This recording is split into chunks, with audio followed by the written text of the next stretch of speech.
Get this and get it straight. Crime is a sucker's road, and those who travel it wind up in the gut of the prison or the grave. This time, everything that happened from the orange-haired man with a map past the oaf with a pitchfork to the body at the covered bridge was wrong. Dead wrong. From the pen of Raymond Chandler, outstanding author of crime fiction, comes his most famous character in The Adventures of Philip Marlowe.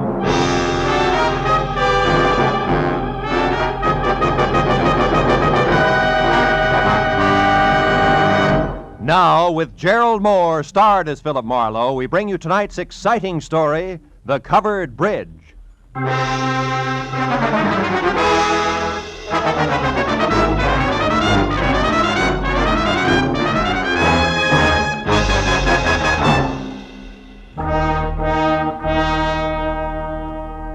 You know, every once in a while, into the life of one Philip Marlowe, a little peace and quiet must fall.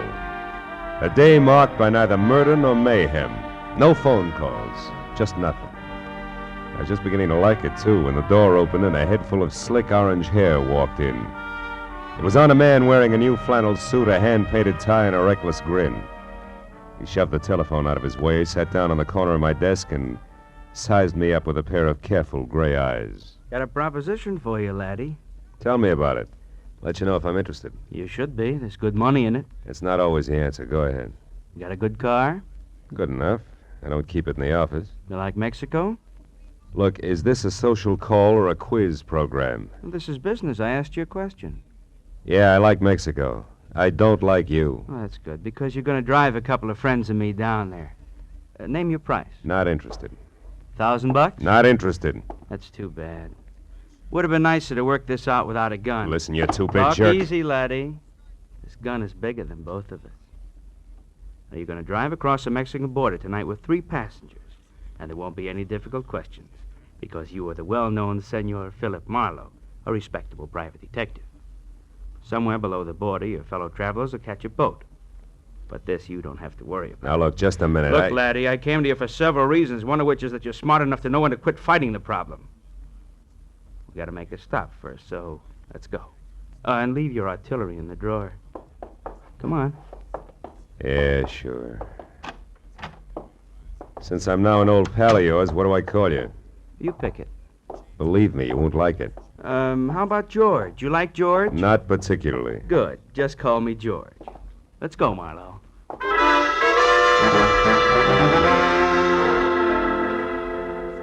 We nodded at the elevator girl, waved goodbye to the kid in the parking lot, and headed south on Highway 101. All with the front of that Mauser nudging my kidney. It was screwy, but I was on my way to Mexico. Don't get ambitious, Marlowe. Not too fast, not too slow. Just keep it rolling nice and steady. I did what I was told and watched for a break. For every foot of 100 miles down the coast. At Oceanside, we cut inland past Escondido and up into the citrus country. Once he dug a little map from his pocket and studied it while we headed into the hills where farms were farther apart. George was busy looking for a turnoff when my chance came, and it came fast. My foot slammed down hard on the brakes. George's head smacked the windshield, and the gun slipped out of his hand. I dropped 2 wheels in the ditch, but I got the gun. He took one look, then jumped out and ran in a low crouch for the back of the car. Before I could follow him, I heard the truck coming. It was a big 2-section job rolling fast. It topped the rise just as George pivoted toward the road. The truck driver must have seen him just as he hit me, because the air brakes locked on all 26 wheels at the same time.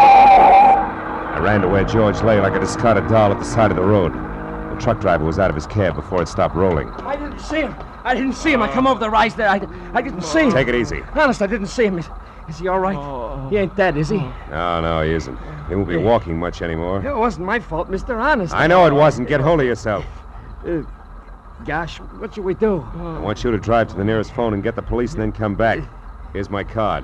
Give it to the troopers. Tell them they can reach me at my office. Yeah, what are you going to do? If I can figure out how to read this map of his, I'm going to pay a call on a couple of people who are expecting this guy. Maybe it's just a stubborn streak, but when I'm being used as a patsy, I like to meet the people involved.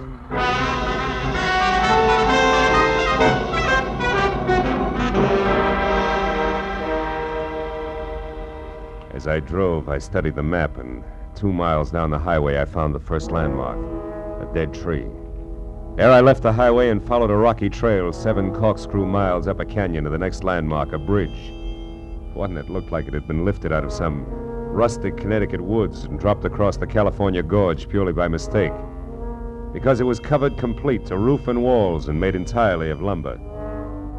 And on the hill beyond was a lonely house where the trail marked on the map ended. I drove slowly through the sagging wood tunnel and at the other end deliberately killed my motor. Then I got out, raised the hood, and went to work on the distributor.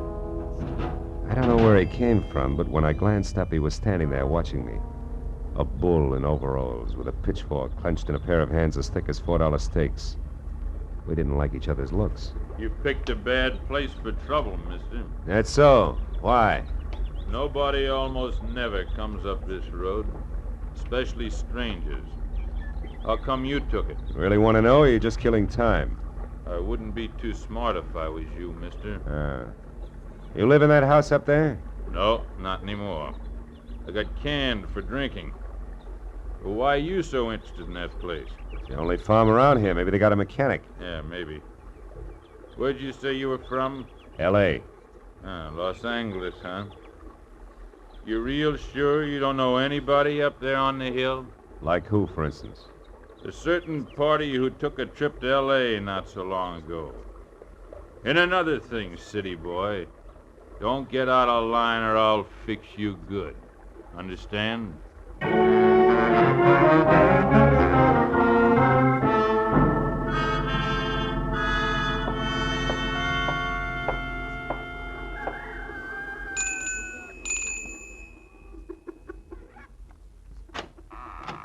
Yes? Oh, yes. Now, I mean, how do you do? You want something? Yes, my car stalled at the bottom of the hill. Dolly, who is it? Who's there? A man, Uncle Walter, who says his car broke down. What's that? Your car broke down, you say? Yeah, I don't know what went wrong, Mr. My name is Brule, Walter Brule. Oh, I'm glad to know you. I'm Philip Marlowe. What are you doing on this road, Mr. Marlowe? I thought it was a shortcut. Did you? Well, you were wrong. It's a dead end. Oh, You come inside. thanks. Look, Mr. Brule, I'd like to have somebody who knows motors come down and look at my car, huh? Mm-hmm. All right, when Ed comes in, I guess he could go down with you. Oh, That's my new hired hand, Ed Fry. Oh. I don't know, Uncle Walter. It's getting pretty dark. Yeah, I was thinking the same thing myself. As a matter of fact, if you can accommodate me, Mr. Brule, I'd just as soon rest up a while and shove off in the morning. I want to pay you for everything, of course. Stay overnight? Oh, I'm afraid that's impossible. Impossible? Why? What's the matter with you, Dolly? If necessary, I'm sure we can arrange to take care of Mr. Marlowe some way. Well, okay. Yeah, that's better. Now, if you want me, Dolly, I'll be out in the barn. Make yourself comfortable, Mr. Marlowe. Your uncle, huh? He owns this place? That's right. My mother was his favorite sister. Oh. You want a cup of coffee? Oh, I'd love it. Haven't had any farm kitchen coffee in ages.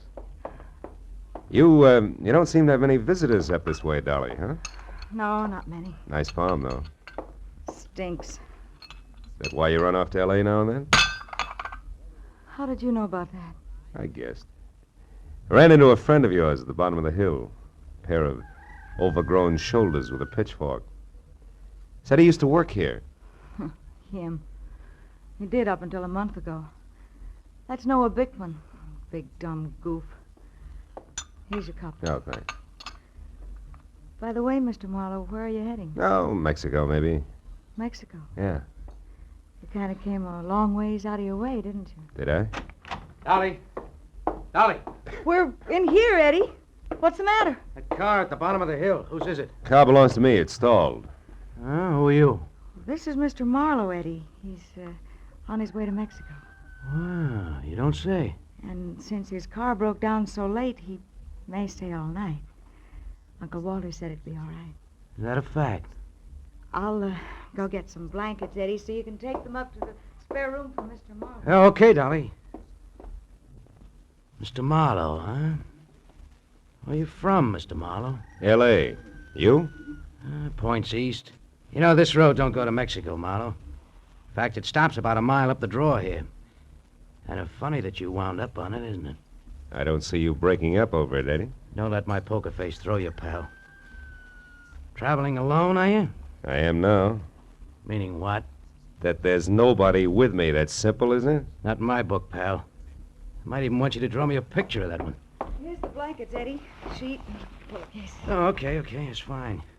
Come on upstairs, Marlowe. I'll show you the room. You want me to go with you and make the bed? No, you stay here and put up some more coffee, Dolly. All right. Got a hunch I may want lots of it tonight. Let's go, Marlowe. Right behind you, Eddie.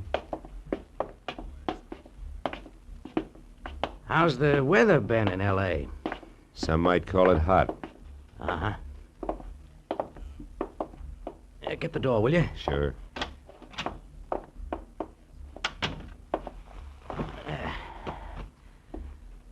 Okay, how come it's you, pal? I got good credentials, a car, and a tight yap. You better be right on all three. How'd you find me? Little map, Eddie. From Escondido to the dead tree to the covered bridge, and then up here, it's a cinch. Why'd you show alone? Where's Red? Gotta meet us at the border. It's a bum fit, pal. It's not in the book. Why? He had some kind of a last-minute jam with the boat. Oh, that jerk. He's had a month to line this up while I've been holed up out here in the sticks making like a farmhand. Well, better work, that's all.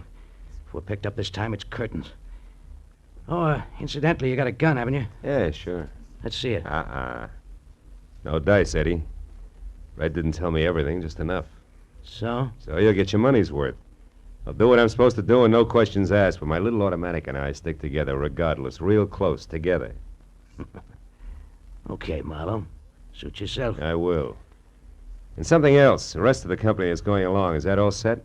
Well, we'll see about that when the time comes. You're not leaving any loose ends around, are you? It's not your worry, pal. We'll get out of here around 11. Oh, and that routine about your car being stalled, it is a gag, I hope. Oh, sure, it won't start. If anybody tries, but in 10 seconds with a screwdriver, I can fix it. You're okay, Marlowe. Just keep playing your game. Yeah, I will. Maybe then I'll find out what the score is after all, huh? You might at that. Come on, let's eat.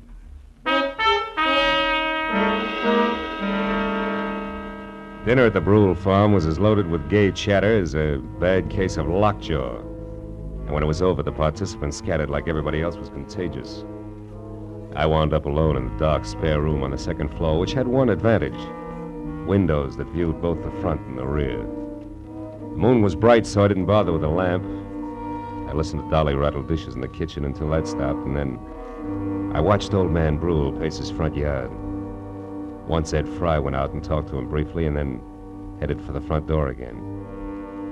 For a long hour after that, the big house was silent until from somewhere out in the back, there was a soft metallic tapping. Eventually, I spotted a heavy figure outside tossing pebbles against a window pane downstairs, and he edged back through the shadows to the barn. A moment later, I saw the girl slip out a rear door and run across the backyard and join him. I went down the back stairs and out along the house to a hedge, and I followed that until I was close enough It's to hear true, him. I tell you. He's an escaped convict, a killer. He's been hiding out here on your place. I can't believe it, no, I just can't. Are you sure? Of course I am. I read it by accident just tonight in an old newspaper from Denver. The whole story with pictures. There's no doubt about it. Ed Fry is really Eddie Fillmore. He's a murderer, plenty of times over. Well, what do we do? Shall we call the police? No, not on your life. Listen, you want to get off this farm, don't you? More than anything in the world. Okay. Then we'll do it. Together, Dolly. I didn't tell another soul about this. You know why? Because I put out a reward. A big one for him. $2,500. And we're gonna get it. Just us, you and me. How, Noah? How can we possibly... What's that? Did you hear that, Noah? Yeah, it's nothing. It's one of the cats, maybe. Look. You've been taking walks with him lately, Dolly. Well, yes, I have, Noah, but... Well, never mind that now. Just get him to take another one right away. Get him to walk you down to Pritchard's house. I'll be waiting there, and as soon as you get inside, I'll jump him. You'll never know what hit him. Will you do it? Pritchard's house? Yeah. Well, I'll try. You give me some time to persuade him. Sure. Oh, I knew you'd see things my way, honey. No. Boy, with that reward money, there'll be no stopping us. You better go in now before they miss you. Okay. I'll get him there just as soon as I can. Hey, Bickman. What? Who's there? Marlowe. Listen, I gotta You talk were to you. here listening all the time, weren't you? Yeah, and believe me, you're making a mistake. You're playing with dynamite, Bickman. You two are nuts to tackle that guy alone. He's too tough for you. So you want to help so you can cut yourself in on the reward, that's all. Well, it ain't gonna work. Don't be a sap. He's covered himself. There's somebody else in with him. Somebody around here. He's got an ally. You two try to grab him, and you're gonna be in trouble. You're lying.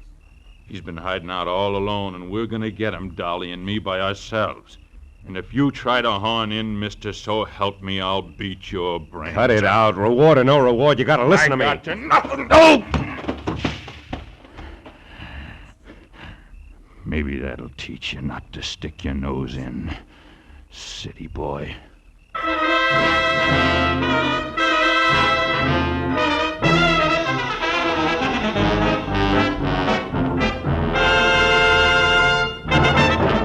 In just a moment, the second act of Philip Marlowe. But first, Fred Allen's first appearance on the CBS Jack Benny Show. Al Jolson sings, but the face is Charlie McCarthy's.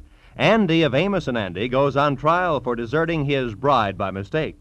Those are three headlines that guarantee you a world of fun on CBS tomorrow night.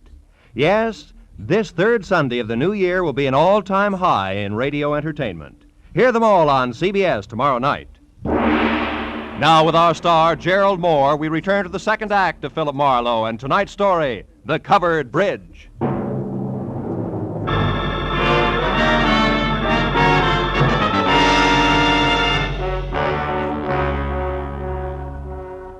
I didn't pass out. But my jaw hurt and my legs moved like they were rubber. Now I had to find the roving Walter Brule because he should know where Pritchard's house was, where the ambitious team of Dolly and Noah might be biting off a lot more than they could chew, healthy 4-H teeth notwithstanding. Mr. Brule! Mr. Brule! Yeah? Hello? Who is it? Marlowe! Come here a minute, will you? It's important. Yeah, important. What is it, Mr. Marlowe? Your face. Was ist? It's your friend Noah. We had a few words. Noah Bickman? He was no friend of mine. Yeah, he's no friend of mine either. Look, Brule, I'm going to have to trust you. I've got no choice. Bickman found out Ed Fry is really an undesirable named Eddie Fillmore who's wanted for the police by murder. Murder? And he wants to trap him for a $2,500 reward that's been posted and didn't want me in the way. No. Now, look. I'm not a passing tourist with motor trouble, but a private detective. Tell me, who is Pritchard and where does he live? Pritchard? Where does he live? Mr. Marlowe, somebody has been making a joke on you. Elihu Pritchard died 20 years ago. He lived right in this house where I do today. This is Pritchard's house here? Oh, Pritchard's house? No, that is down the road near your car. The covered bridge. That is Pritchard's house. The bridge? Yeah, you see, Elihu Pritchard was from New England, and he had a covered bridge on his farm there, so he wanted one here. He built it himself day by day, a board here, a nail there. Oh, and since he spent so much time at it, people call the bridge his house. Is that it? Yeah, exactly. But then, why is it important? Because of a meeting, Mr. Brule, a get-together that I don't think is going to be on the quiet side. Let me borrow your flashlight, will you? Sure. Now get back inside and call the police. But what are you going to do? Reinforce the reward, happy sweethearts, and keep an eye out for someone I haven't met yet. A third party Eddie Fillmore plans to tour Mexico with.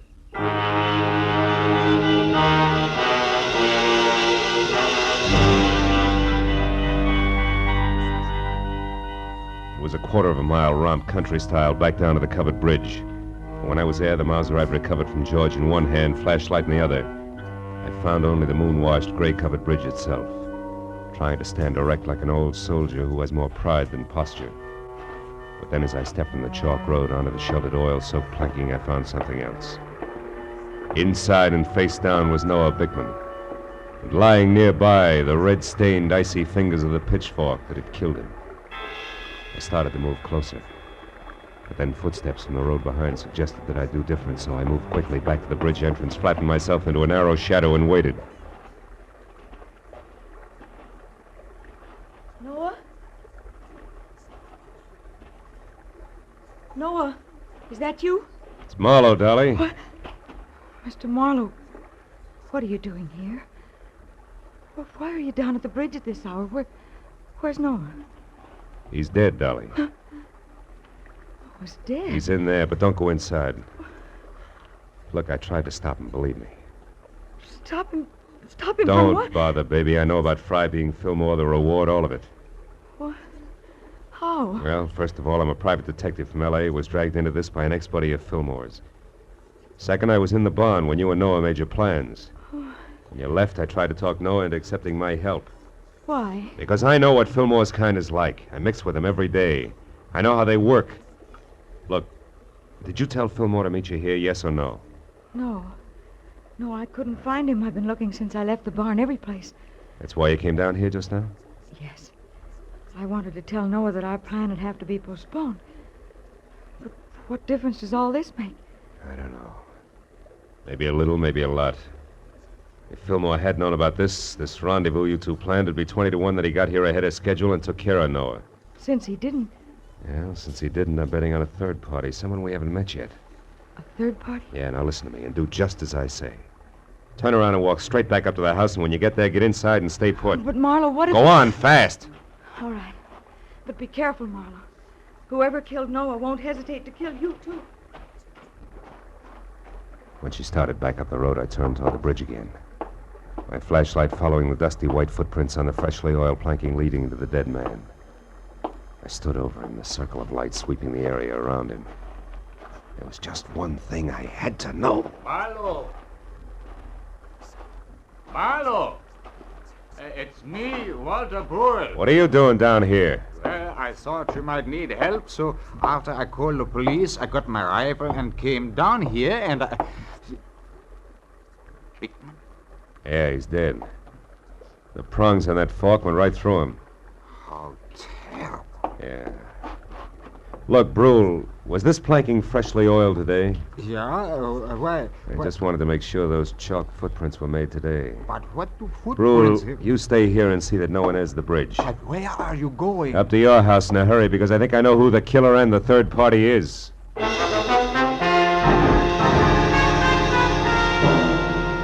With city-bred legs and smog-fed lungs, I made it up to the house in record time. But as I reached for the front door, I knew that time hadn't been quite good enough. The shot had come from somewhere in the house, and by the time I reached the living room, I knew I was too late to do any good. In a chair at the far side of the room, Dolly was slouched down, a surprised expression on her face, while her hands tried to hold back a small stain of blood oozing through her blouse. Little frightened words whispered out of her mouth. You shouldn't have done it, Eddie. Stand where you are, Marlowe. She had it coming to her, the two-timing louse. Eddie, I'm trying to tell you. You don't understand. I understand plenty, you no good little... Eddie. I was in the barn, heard the whole thing. You and that Bickman planning a switch with me out. No, you're wrong, Eddie. Come. Tell it, Mr. Mark. Tell it. Dolly didn't try to double-cross you, Eddie. She only pretended to so she could set Noah Bickman up and kill him. That's what she did. No, you're a liar. True.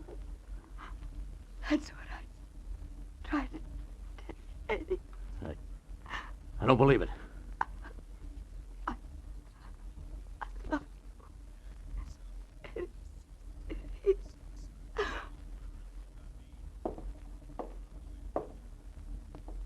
Dolly. Is that true, Marlowe? She didn't cross me. She was trying to help me. That's right, Fillmore. Bickman found out who you were, wanted the $2,500 you were worth, dead or alive. Dolly had to play him along for your sake. Should have listened to her. I should have listened. How'd you know all this, Marlowe? I found Dolly's footprints inside the covered bridge. Proof she'd been there before I found Bickman's body.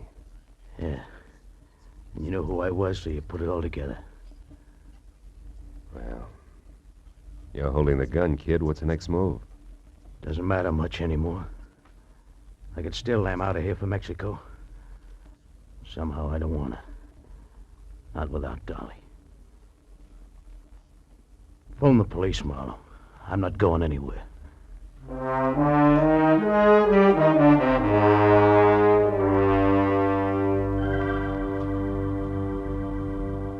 It was several hours before the county police and Eddie Fillmore had gone.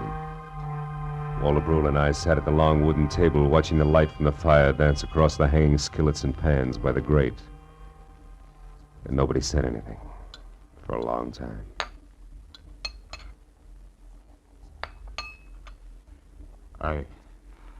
I suppose hot apple pie at 4 in the morning seems odd to a man from the city. Not at all. 4 in the morning is sometimes the middle of the day in the city. Yeah. More coffee, Mr. Marlowe?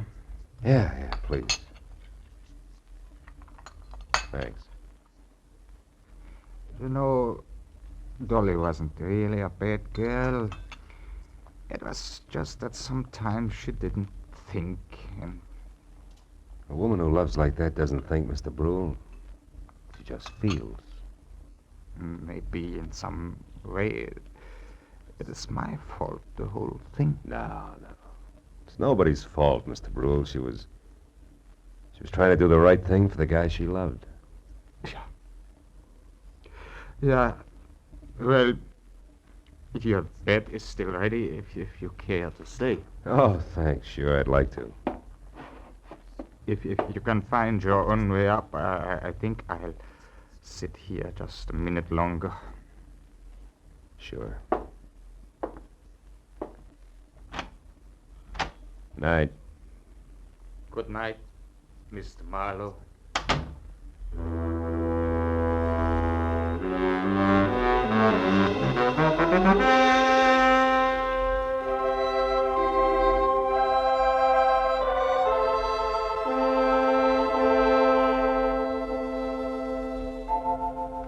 As I sat looking out over the starlit countryside, I thought of all the great love stories written about the good people who love, live, and suffer.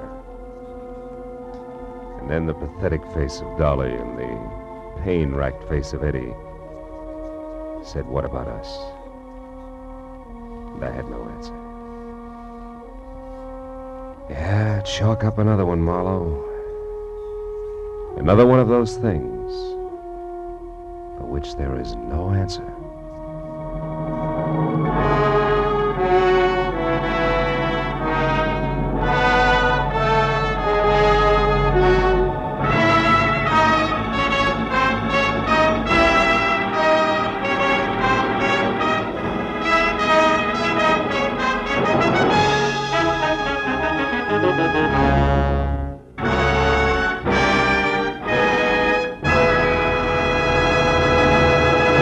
The Adventures of Philip Marlowe, bringing you Raymond Chandler's most famous character, star Gerald Moore, are produced and directed by Norman MacDonald and are written for radio by Robert Mitchell and Gene Levitt.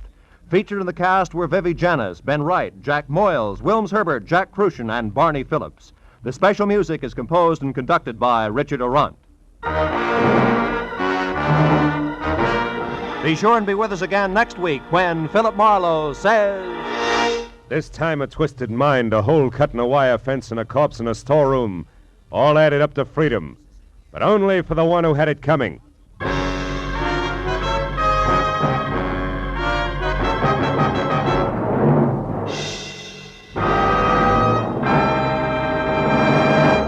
The event you've been waiting for. Fred Allen's first visit to the CBS Jack Benny Show will take place tomorrow night. Yes, the most famous guest appearance in radio, the Fred Allen Jack Benny Act, will be heard on all of the CBS stations tomorrow night. This is Roy Rowan speaking.